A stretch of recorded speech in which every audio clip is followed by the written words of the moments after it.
I scored this game an 8 out of 10, and this is why. From the moment I started One Turn Kill, I felt both challenged and engaged in a way that very few games manage to evoke. Each battle demands total focus, not because the rules are complicated, but because the game trusts you to think, to plan, and to execute with precision. Every card in my hand mattered, every sequence of plays had weight, and every turn carried the tension of finality. There is no room for half measures here. I learned quickly that a single misstep could collapse an otherwise perfect strategy. Yet, even in failure, the lessons were immediate and satisfying.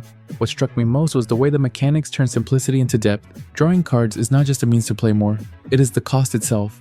This creates a rhythm where each action is simultaneously an opportunity and a limitation. I found myself reconsidering what order to play my cards, which skills to activate, and when to conserve resources.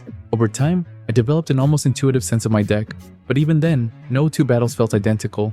Randomness is present, yet it never feels unfair. Instead, it amplifies the sense of achievement when everything clicks and the chain of moves flows perfectly. Winning is not simply a reward, it is a confirmation of understanding and mastery.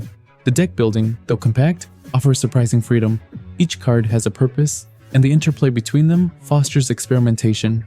I spent hours refining combinations, testing subtle synergies, and adapting to the particular quirks of the enemy I face. A card that seemed trivial at first could become the linchpin of a devastating one-turn sequence when paired correctly with others.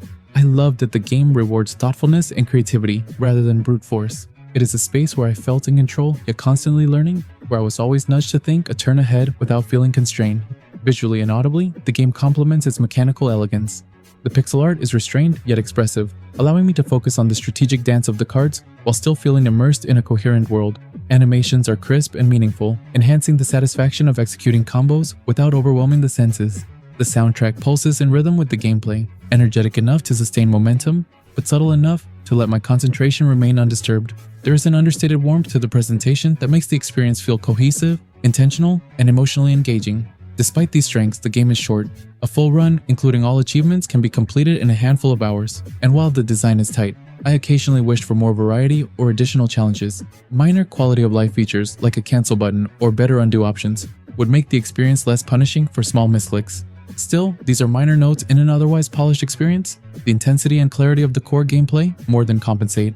One Turn Kill excels in creating a sense of immediacy and consequence.